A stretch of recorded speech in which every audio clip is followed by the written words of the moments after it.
Hey folks, Jeff here at Back to Country. So we got a lot of rain this year, and we noticed that our trees and bushes and everything up at the property have been closing in on our trails. So we started thinking about, what's an easy way to just go down and trim the edges of those trails without having to haul chainsaws and everything else to cut down trees or whatever. What if we just want to cut simple branches? So I got to thinking, a gas hedge trimmer would be a good way to do it. Typically a hedge trimmer will cut branches up to 1 inch thick. Probably wouldn't recommend going with branches that big, but really we're just looking to kind of knock down small stuff that is creeping out and closing in on our trails. So I got to searching, and this is the trimmer that I came up with. It's a TroyBilt TB25HT. And this ran right about $200 on Amazon. However, prices are going up like crazy on everything, so ain't no telling how much it is now. Anyway, let's unbox this thing and check it out. Of course, TroyBilt has a pretty good reputation with garden tools, implements, so I figured we'd be alright with the TroyBilt. Cardboard seems to be packed well. More cardboard.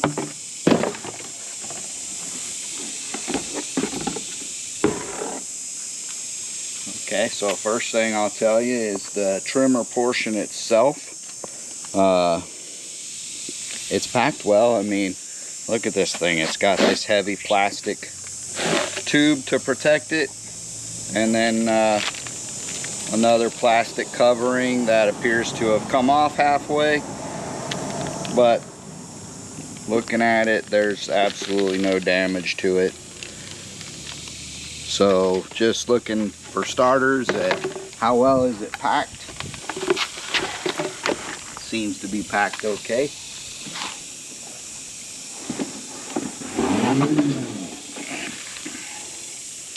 Here's the actual engine head.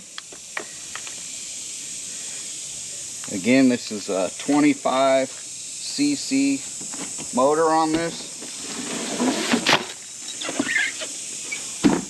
And there's a bag of parts. So some assembly required, apparently, but not a lot of assembly required.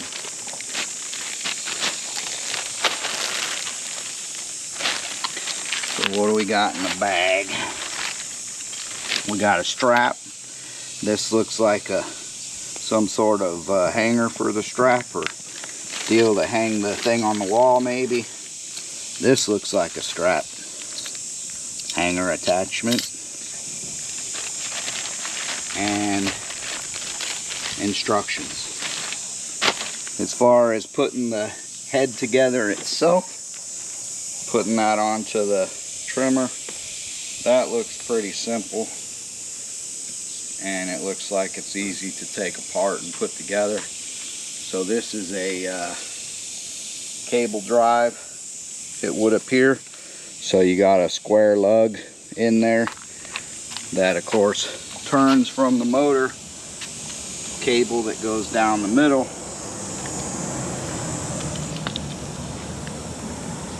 That's just a little spacer or something that was in there to protect it, I guess.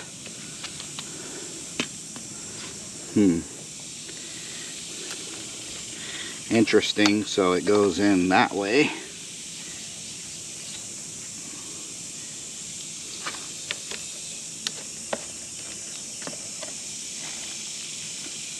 Oh, it can go in multiple positions, so that's cool. So you can of course have it angled this way so you get a straight on angle, or you can turn it 90 degrees and get kind of a sideways up and down, which that's actually more useful considering how we intend to use this. Now there's also a wire here which pulls down to release the head, so you can flip this thing around,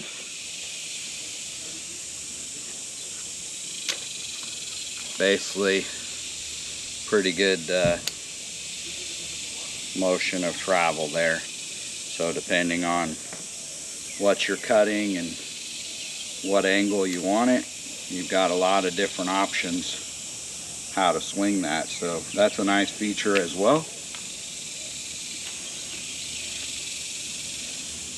The handle rotates.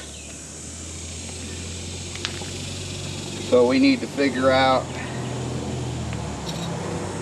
I guess, how this goes, where it goes to put your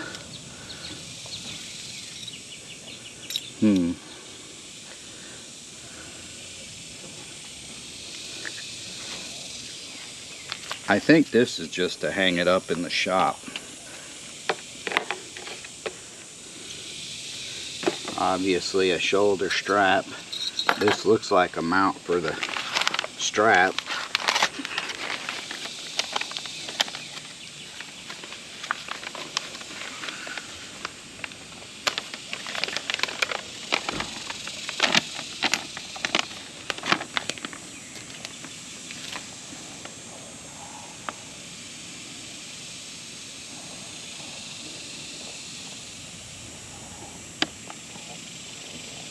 Strap shoulder loop. Of course, there ain't one on there, so that must be what we have to put on there.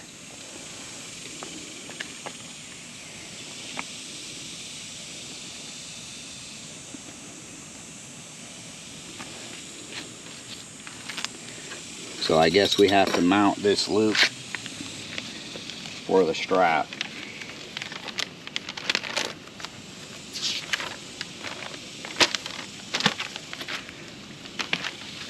I ain't much on reading instructions.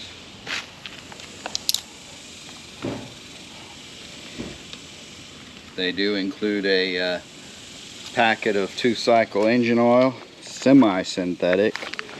Now I typically use still synthetic, full synthetic for my stuff. And it says here, use synthetic oil for improved performance. Interesting that they give us semi-synthetic instead of full synthetic. They went cheap on that. But like I say, I use the still synthetic in all my 2-cycle fuel that I mix, so no problem there. That's what we're going to run in this because I've already got it mixed and everything. I will tell you that this unit here at about $200 is about half the price of a still. So initially I looked at the still hedge trimmers and they're high dollar, and I figured, you know what, for what we're gonna do with this thing, I don't need to spend a fortune on the still model. This is more of a just kind of let's keep the trails cleaned up and see how it goes. And so we're gonna see how it goes. Hey folks, if you've stayed with us this long, appreciate you sticking around and watching our video. If you haven't done so already, please like, subscribe, share this video out, and that's how you help our channel. Thanks. Alright, we went through a few things. We attached the strap, whatever you want to call it, hook holder. Now this was a standard 10mm bolt on each side, so that was pretty easy to do. But then we wanted to tighten up this handle right here. The handle has a nut on this side and a lock nut on the other side that is form fitted in there. So of course we tried to get a wrench on this side and couldn't even find the right size. Tried 10mm too big, 9mm too small. Went over to standard wrenches, 3/8 too big, whatever sizes below that were too small. So we were unable to find a size of wrench that fit it. The good news is it is slotted, so I was able to take a big flathead screwdriver and tighten it up. But I don't know if that's quality control or what they're doing there, but that's probably a minor issue, you know. But I like that nuts should fit a wrench, and that one apparently doesn't. I was a little bit concerned about the head, because I looked at the head and said, oh, I'm left-handed, that's going to be backwards. But then I looked and I was able to flip it 180. So the good news is, whether you're left or right-handed, you can change which side the cutting head goes on if you want it to be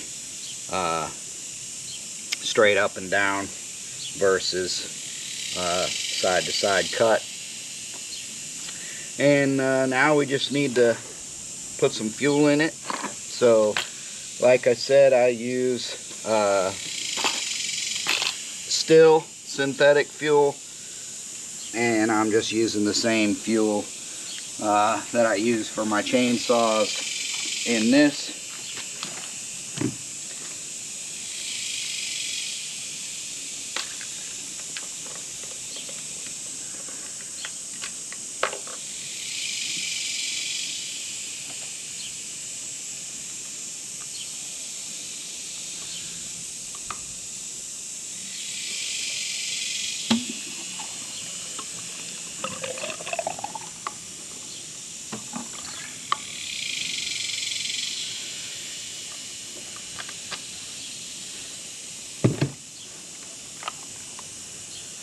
So I shook the gas up a little bit just to make sure the oil and gas were mixed well.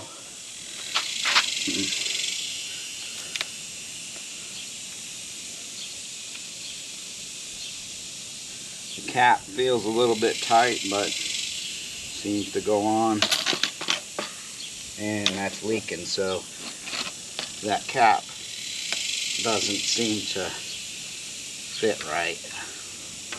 I don't know if you'd say it doesn't fit right, or if it's just the way the threads are.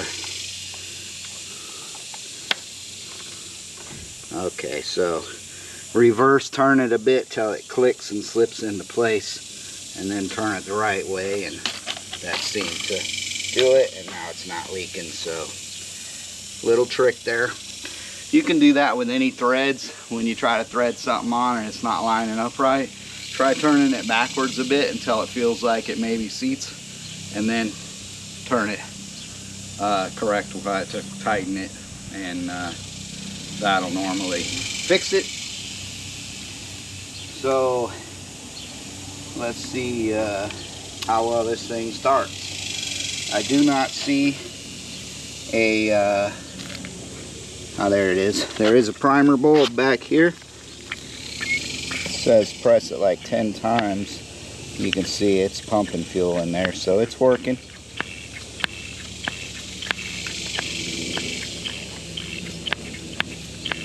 That should be adequately primed. Flip lever. That's got to be your choke. Pull to start engine, do not squeeze throttle. Wait 30 seconds and then squeeze the throttle. So let's see how it starts. Pulls pretty easy.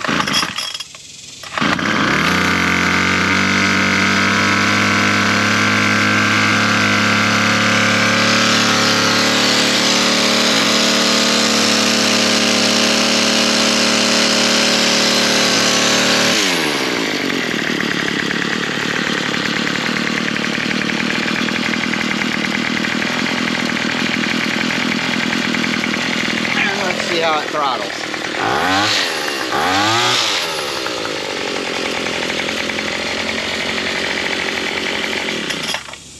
Okay, so for the first ever start, that wasn't bad. I mean, it's just a matter of making sure the fuel's through the system and everything. I think once it popped over, it started right up.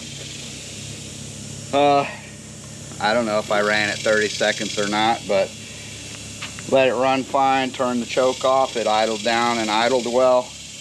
and then I gave it throttle, and the throttle response was exactly what it should be. So overall, first impression of the start was positive.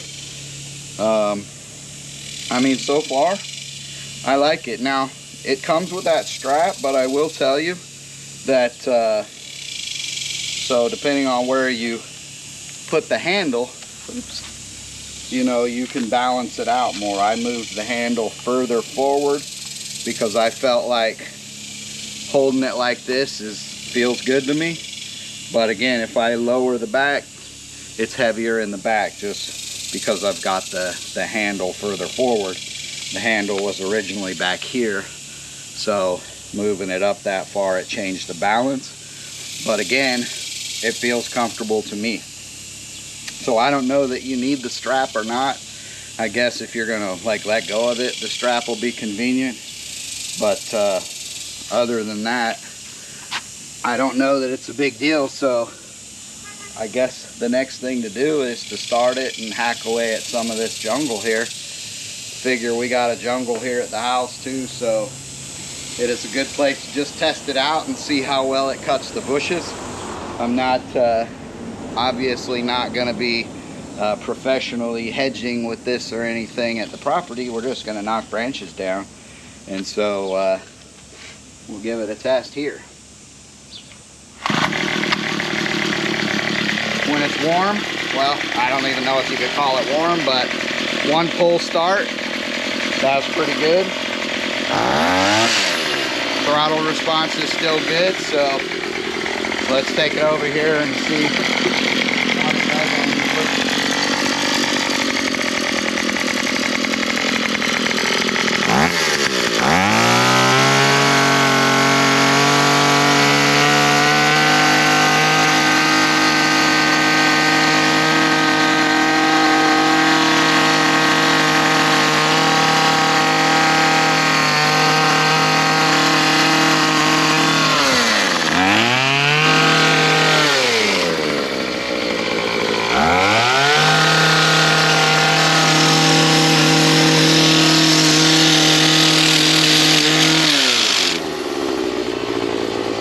Okay, so I probably just cut about a 1/2 inch branch, and I would say that's about the maximum that I would recommend using this thing for. So the idea that it might cut up to a 1-inch branch, I don't know. But I think that's standard for any hedge or trimmer.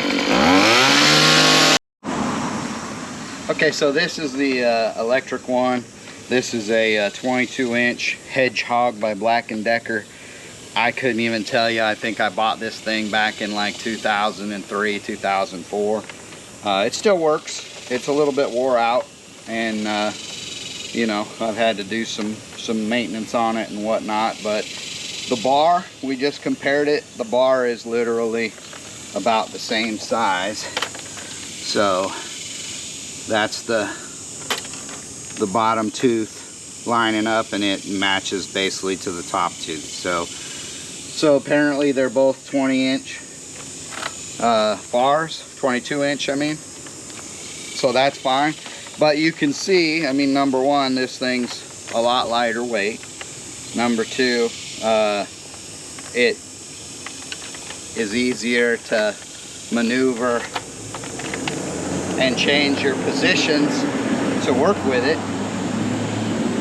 So for household use, I mean, this I think is a better option, obviously, because it's more versatile, easier to carry and maneuver. So this is a better option for your household. If you need reach, you're only going to get it with a pull type. And so whether you use an electric pull type or a gasoline, it gives you more reach, so that's a plus. But I think just when it comes to the weight of it and how difficult it is to maneuver.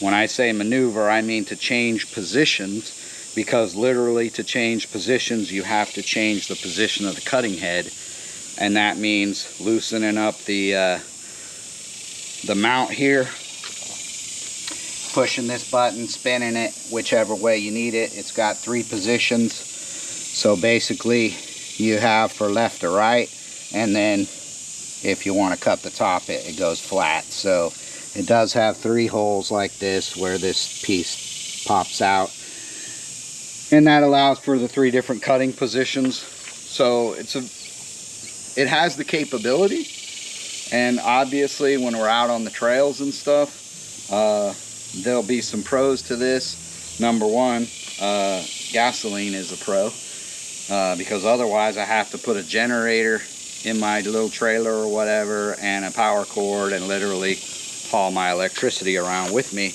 to use something like that. And then you'd have to bring a ladder because you're limited on reach with the electric one, whereas this is a pull type. So pros and cons to everything. So overall, I think the machine is a good machine. Like I say, it seems to start and run great right out of the box. Everything works as it should. Pros and cons wise, it really comes down to what are you going to use it for. And using it around the house where you're doing tons of different angles, probably not your best option, because it's going to slow you down and you're constantly going to be having to change the position of your head.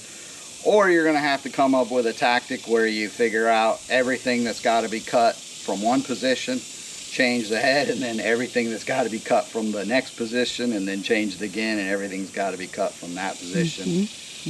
So you'd have to develop quite the strategy to do that. Could be done. But yeah, I think we're going to use this for the purpose we bought it for, which is out on the trail.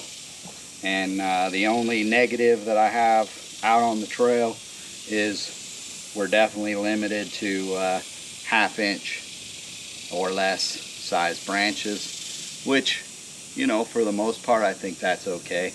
If I look at these tree branches here, you know, I can't cut the main branch, but a lot of the little branches are small enough that you could knock those off no problem. So as long as you keep your trails trimmed, you really shouldn't be getting branches that are too big to cut. So we should be okay there. So anyway, that's my first impressions and review of the TroyBilt TB25HT Gas Hedge Trimmer 25cc. So I hope that helps somebody out. As always, we appreciate you watching our videos, sticking with us. Till the next time, take care, God bless, and we'll see you on the next one.